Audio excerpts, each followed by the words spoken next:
Hello guys, I hope you like my videos. If you like my videos please like share and subscribe our channel. आज हम लोग class 10th maths chapter 4 quadratic equation का एक important method आपके साथ discuss करने जा रहे हैं, दैट इज डिस्क्रिमिनेंट मेथड। क्योंकि जैसा कि लास्ट ईयर हम लोगों को इन्फॉर्मेशन में आया कि जो कंप्लीटिंग स्क्वायर मेथड है वो सीबीएसई के सिलेबस से काट दिया गया है, तो सबसे इंपॉर्टेंट मेथड आप लोगों की डिस्क्रिमिनेंट मेथड और मिडिल टर्म स्प्लिटिंग मेथड ही रह जाता है। तो ये आपके पास 4.4 एक्सरसाइज बेस्ड है आपके पास डिस्क्रिमिनेंट मेथड। वैसे अगर आप देखेंगे तो इसका जो इंट्रोडक्शन है वो 4.3 में ही दे दिया गया है। तो कैसे ये मेथड आपको मदद करता है क्वाड्रेटिक इक्वेशन को सॉल्व करने में, तो हम आपको ये बताएंगे। और अगर आप पर्सनली मुझसे पूछेंगे तो मुझे ये मेथड ज्यादा बेटर लगता है, क्योंकि इसमें आपके पास एक प्रॉपर टेक्निक है। तो जो बच्चे मिडिल टर्म स्प्लिटिंग को नहीं समझ पाते उनके लिए बहुत ही बढ़िया मेथड है। इसमें क्या होता है डियर, आपके पास एक क्वाड्रेटिक इक्वेशन हमें पता है इस स्टैंडर्ड फॉर्म में होती है, राइट। ax² + bx + c, वहां से आप abc की वैल्यूज निकाल लीजिएगा, राइट। उसके बाद आपको स्टेप 1 लेना है, d निकालना है। That d stand for discriminant, that is b² - 4ac। यानी जो भी आपके पास कोफिशिएंट होंगे उन्हें आपने यहां पर रख देना है। अब d की जो वैल्यू है वो 3 तरीके की आ सकती है डियर आपके पास। d कैन बी पॉजिटिव, ठीक है, d can be 0 and d can be negative.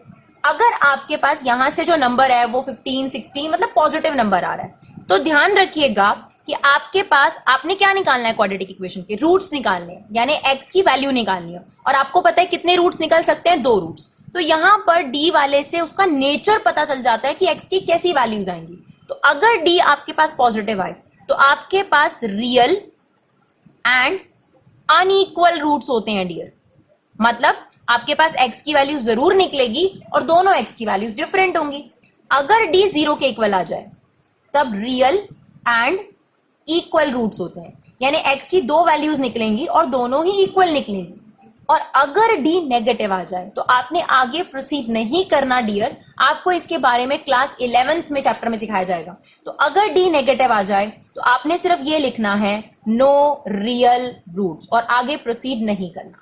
इसमें तो आपने आगे प्रोसीड नहीं करना। लेकिन अगर आपकी ये दोनों सिचुएशंस रहती हैं तब आपको x की वैल्यू निकालनी है।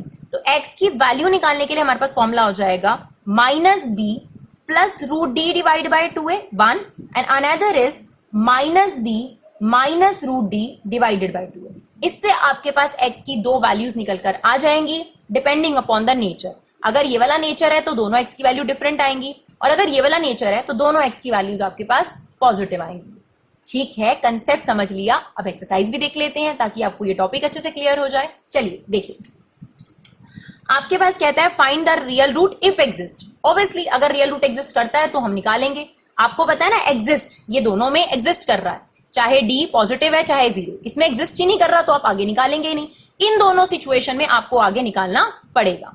तो चलिए देखिए, find the real root if exist. आपके पास क्वाड्रेटिक इक्वेशन है। सबसे पहले ध्यान रखिएगा, क्वाड्रेटिक इक्वेशन को ऑब्जर्व कर लीजिए कि वो स्टैंडर्ड फॉर्म में है।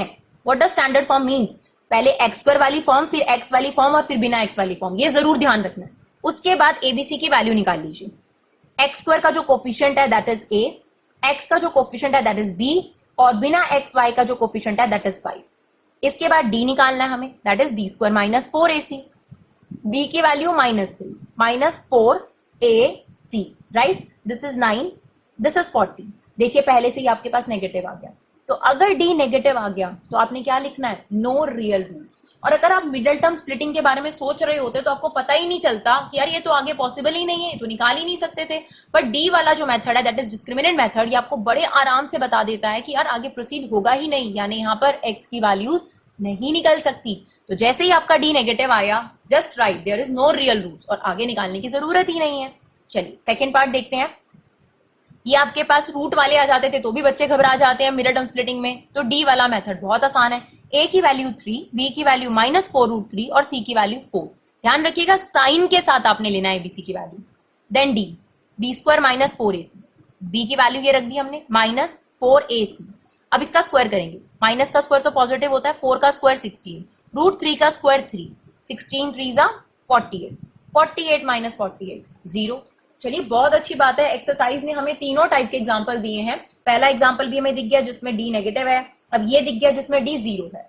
अगर d 0 है डियर तो रियल रूट्स हैं, और कैसे रूट्स हैं आपके पास, इक्वल रूट्स हैं। तो अब हमें रियल और इक्वल रूट्स निकाल कर दिखाने हैं। तो क्या फॉर्मूला था हमारे पास, x equal to minus B plus root D divide by 2 है, और एक बार यहां माइनस हो जाता है। b की वैल्यू कितनी थी आपकी, -4√3, यहां भी माइनस है, वो भी नेगेटिव था तो पॉजिटिव हो गया। d की वैल्यू कितनी आई थी डियर आपके पास, 0, तो 0 का रूट क्या होता है, 0 ही होता है। a की वैल्यू कितनी थी, 3, 3 2 जा कितना आ गया आपके पास, 6। सिमिलरली यहां पर भी -4√3 था तो प्लस हो गया, यहां 0 डाल दिया, अपॉन 6 तो है ही है। अब इसको अगर आप सिंप्लीफाई करेंगे, देखिए डियर, 4√3/6, तो ये कैंसिल आउट हो जाएगा 2 के टेबल से, तो ये रह गया 2√3/3। देख सकते हैं हम दोनों इक्वल रूट्स आ रहे हैं, x की दोनों वैल्यूज इक्वल आ रही हैं। ये बात डी ने पहले ही बता दी थी कि रियल रूट्स है, मतलब आप x की वैल्यू निकाल सकते हो और दोनों के दोनों इक्वल आएंगे। यानी without finding the roots, without finding the x की वैल्यू, डी आपको पहले ही बता देता है कि कैसे आंसर्स आने वाले हैं। चलिए थर्ड पार्ट देखते हैं। 2x² - 6x + 3 = 0। a की वैल्यू 2 है, b की वैल्यू -6 है और c की वैल्यू 3 है। d = b² - 4ac, that is -6 का स्क्वायर 36, 4 2 और 3 दैट इज 24। कितना आ गया आपके पास, 12 आ गया। पॉजिटिव आ रहा है ना डियर, तीसरा टाइप का नेचर। तो डी अगर पॉजिटिव होता है तो रूट्स रियल और अनइक्वल होते हैं। तो यही तो 3 सिचुएशंस थी। अगर आपके पास डी नेगेटिव आ जाएगा तो आपको कोई रियल रूट्स नहीं मिलेंगे। अगर डी आपके पास 0 आएगा तो रियल और इक्वल रूट्स आएंगे, और अगर डी आपका पॉजिटिव आएगा तो रियल एंड अनइक्वल रूट्स आएंगे, और फाइंड भी करके दिखाने। तो एक्स का formula -b + √d divide by 2 है, और यहां पर क्या हो जाएगा, -b - √d डिवाइड बाई 2 है। नाउ b की वैल्यू अब देखिए -6 है, माइनस माइनस प्लस हो जाएगा। d की वैल्यू है डियर आपके पास √12, a की वैल्यू है 2, तो 2 2 = 4, ऐसे ही सेम हमने यहां रख दिया। अब कभी भी आप अगर देखें कि रूट अगर सिंपलेस्ट फॉर्म में प्रेजेंट हो रहा है तो उसे सिंपलेस्ट फॉर्म में प्रेजेंट जरूर करना है डियर। तो अगर आप √12 को देखेंगे तो वो फैक्टराइज हो जाएगा, ठीक है। इसके बदले में ये बाहर निकल गया, दैट इज 2√3, तो ये बन गया 6 + 2√3/4। यहां पर भी सेम बन गया आपके पास 6 - 2√3/4, ठीक है। अब यहां से क्या कॉमन ले सकते हैं, 2 कॉमन ले लीजिए, दैट इज 3 + √3/4, सेम 3 - √3/4। अब क्या होगा, ये वाला 2 इससे कैंसिल आउट हो जाएगा, तो x की वैल्यू रह जाएगी 3 + √3/2, और यहां पर रह जाएगी 3 - √3/2। तो देखिए आपके पास 2 x की वैल्यूज निकल कर आ गई और दोनों ही डिफरेंट हैं, ठीक है। यही बात आपको डी ने पहले ही बता दी थी। चलिए क्वेश्चन नंबर 2 देखते हैं। आई होप आपको डी वाला मेथड काफी हद तक क्लियर हो गया हो। Find the value of k if the quadratic equation has equal roots. मतलब आपको पहले से ही गिवन है कि जो भी क्वाड्रेटिक इक्वेशन यहां हैं उनके कैसे रूट्स हैं dear, real and equal roots, और हमें k की वैल्यू निकालनी है। तो ये question important examination point of view से। आपके पास क्वाड्रेटिक इक्वेशन स्टैंडर्ड फॉर्म में है, सबसे पहले ये देख लेना, फिर लिखना कि quadratic equation has equal and real roots, therefore d should be 0, d should be 0, है ना, हमने यही पढ़ा है ना। अगर रूट्स इक्वल होते हैं तो d की वैल्यू किसके इक्वल होती है, 0। तो b² - 4ac = 0। नाउ b की वैल्यू, अब देखिए a की वैल्यू कितनी है यहाँ पर 2, b की वैल्यू कितनी है k, और c की वैल्यू है 3, रख दीजिए, दैट इज k² - 4 × 2 × 3। कितना हो गया आपके पास 24, और ये k², 24 वहां जाके प्लस हो गया, k² का जो रूट है वो वहां चला गया, प्लस माइनस बाहर आएगा, 24 के फैक्टर कर दीजिए डियर, राइट। तो यहां पर क्या होगा, आपके पास 2 बाहर आ जाएगा और 6 अंदर रह जाएगा, तो k का आंसर आ गया ±2√6। ठीक है जी, आपके पास यहां पर रूट्स ऑलरेडी इक्वल दे रखे थे, तो हमें अंडरस्टूड है कि अगर रूट्स इक्वल होते हैं तो d शुड बी 0, उससे हमने k की वैल्यू निकाली। एक और पार्ट देखते हैं। ये देखिए डियर, अभी अपनी स्टैंडर्ड फॉर्म में नहीं है, तो पहले हम इसे स्टैंडर्ड फॉर्म में बनाएंगे। कैसे, kx को अंदर मल्टीप्लाई कर दिया, ये हो गया kx², ये हो गया -2kx + 6। अब देख सकते हैं आप x² वाली टर्म, फिर x वाली टर्म और फिर बिना x वाली टर्म। हमें क्या दिया है, quadratic equation has real and equal roots, that means d should be 0, that means b² - 4ac should be 0। यहां से a की वैल्यू निकालिए k, b की वैल्यू x को छोड़कर -2k और c की वैल्यू 6। तो b की जगह हमने -2k का स्क्वायर, -4, a की वैल्यू कितनी है डियर k, और c की value 6, that is 4k² - 24k = 0। 4k common ले लीजिए, k - 6 = 0। इसे अलग 0 के इक्वल रखेंगे, इसे अलग 0 के इक्वल रखेंगे। तो बच्चों ये k वहां जाके 4 नहीं आएगा प्लीज, क्योंकि k = 0/4, यहां मल्टीप्लाई में है ना, वहां जाके डिवाइड हो जाएगा। 0/समथिंग इज ऑलवेज 0। तो k की एक वैल्यू आ गई आपके पास 0, और यहां से k की वैल्यू आ गई आपके पास 6, राइट। चलिए question number 3, is it possible to design a rectangular mango grove whose length is twice its breadth, मतलब जिसकी लेंथ ब्रेथ का डबल है। तो यहां पर बहुत ऑब्वियस है कि आपको ब्रेथ को लेट करना पड़ेगा क्योंकि लेंथ जो है वो ब्रेथ पर डिपेंड कर रही है। And area is 800 metre square. तो वो कह रहा है क्या ये पॉसिबल है, ऐसी इंफॉर्मेशन पॉसिबल है, और अगर इंफॉर्मेशन पॉसिबल है तो फिर लेंथ और ब्रेथ भी निकाल कर दिखाओ। ये बात आपको सिर्फ डी वाला मेथड आसानी से बता पाता है। ठीक है, तो चलिए देखते हैं। हम एक रेक्टेंगुलर गार्डन बनाते हैं, ठीक है, मैंगो गार्डन है हमारे पास मान लीजिए, उसमें ब्रेथ का डबल है लेंथ। तो ठीक है, ये रेक्टेंगुलर हमारे पास मैंगो ग्रोव गार्डन हो गया। ठीक है, अब हमारे पास ब्रेथ को लेट कर लिया हमने x मीटर, तो लेंथ क्या है, ट्वाइस ऑफ x, ऐसा ही कहा है ना उसने। Area, length into breadth, that is area, length into breadth. ठीक है, यानी 2x into x equal to 800। तो ये हो गया 2x स्क्वायर इक्वल टू 800। तो यहां तो ऐसा डी वाला मेथड लगाने की जरूरत ही नहीं है, यहां तो डायरेक्ट x की वैल्यू निकल रही है, आप देख सकते हैं। 2 वहां जाके डिवाइड हो गया 400, एक्स स्क्वायर का रूट चढ़ा गया 400, तो x की वैल्यू आ गई plus minus 20। x can not be negative because length and breadth can not be negative. That means आपके पास x की वैल्यू 20 मीटर आ गई डियर। दैट मीन्स आपको ब्रेथ मिल गई 20 मीटर। तो लेंथ कितनी है, ब्रेथ का double, that is 40 metre. Is it okay? चलिए question number 4, is the following situation possible. फिर से पूछ रहा है आपसे क्या ये सिचुएशन पॉसिबल है। तो पीछे वाला जो ये हमारा क्वेश्चन था, क्वेश्चन नंबर 3, उसमें हमारा जवाब होगा हाँ ये पॉसिबल है क्योंकि लेंथ ब्रेथ निकल रही है। चलिए, is the following situation possible, okay, if so find the present ages. ठीक है, the sum of the ages of 2 friend is 20 years, मतलब 2 फ्रेंड्स की एजेस का सम 20 है। हाँ ठीक है, 4 years एगो मतलब 4 साल पहले the product of their edges is 48। ठीक है डियर, तो एक काम करते हैं, एक फ्रेंड की एज लेट कर लेते हैं। एक फ्रेंड की एज कितनी हो गई आपके पास x ईयर, सेकेंड फ्रेंड की एज कितनी हो गई 20 माइनस x ईयर।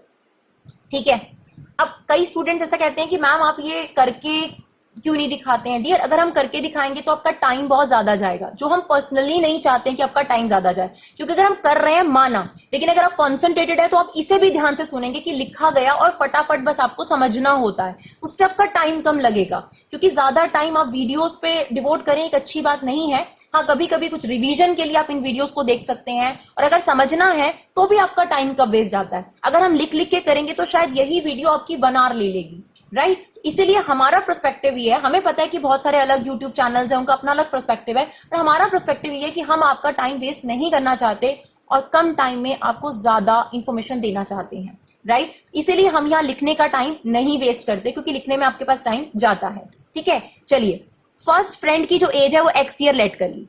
अगर एक फ्रेंड की एज x ईयर है, हमें दे रखा था कि दोनों की टोटल एज 20 है, तो अगर एक की x होगी तो दूसरे की कितनी हो जाएगी 20 माइनस एक्स, राइट? 20 में से माइनस कर देंगे उसको। 4 साल पहले, भाई आज अगर कोई भी, मान लो आज अगर कोई भी 20 ईयर्स का है या 30 ईयर्स का है, तो 4 साल पहले कितने का होगा, 4 ईयर माइनस कर दो।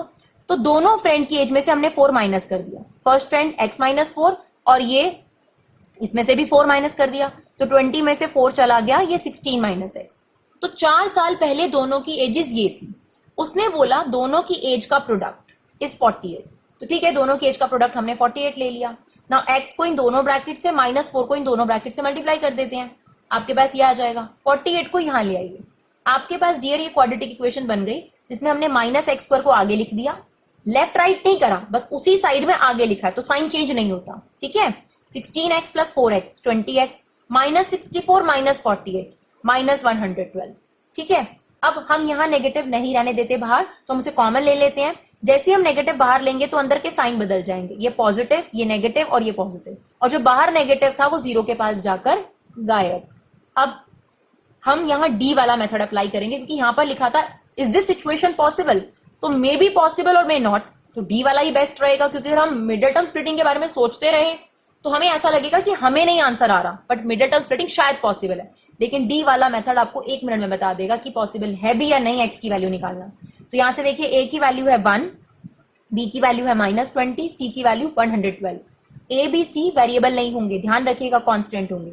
D B square minus 4ac, that is -20 का स्क्वायर माइनस 4ac, 400 माइनस 448। अब देखिए नेगेटिव आ गया। नेगेटिव आने का मतलब ये है कि इस क्वाड्रेटिक इक्वेशन के कोई रियल रूट्स नहीं है, यानी जो इन्फॉर्मेशन आपको गिवन है इसमें कुछ गड़बड़ है, और इसी वजह से जो इसमें क्वाड्रेटिक इक्वेशन बनी है वो एजेस नहीं निकाल सकते, आप यहाँ पर प्रेजेंट एजेस नहीं निकाल सकते, तो इन्फॉर्मेशन पॉसिबल नहीं है। तो आपने यहीं पर आपने छोड़ देना है कि नॉट पॉसिबल, आपको एक्स की वैल्यू नहीं निकालनी डियर।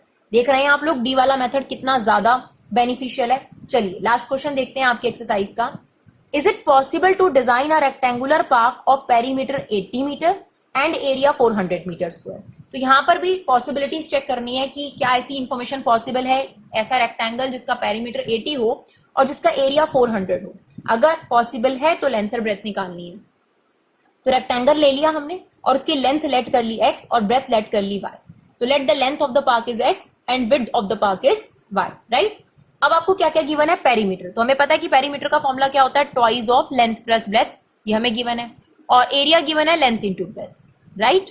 2 वहां जाके डिवाइड हो गया, 40 आ गया। अब एक काम करिए डियर, यहां से y की या x की वैल्यू निकाल लीजिए। तो हमने y की निकाल ली 40 माइनस एक्स, वो हमने यहाँ सब्सिट्यूट कर दी, आप देख सकते हैं, ठीक है। आप x को अंदर मल्टीप्लाई कर दीजिए और 400 को लेफ्ट साइड पे ले आइए।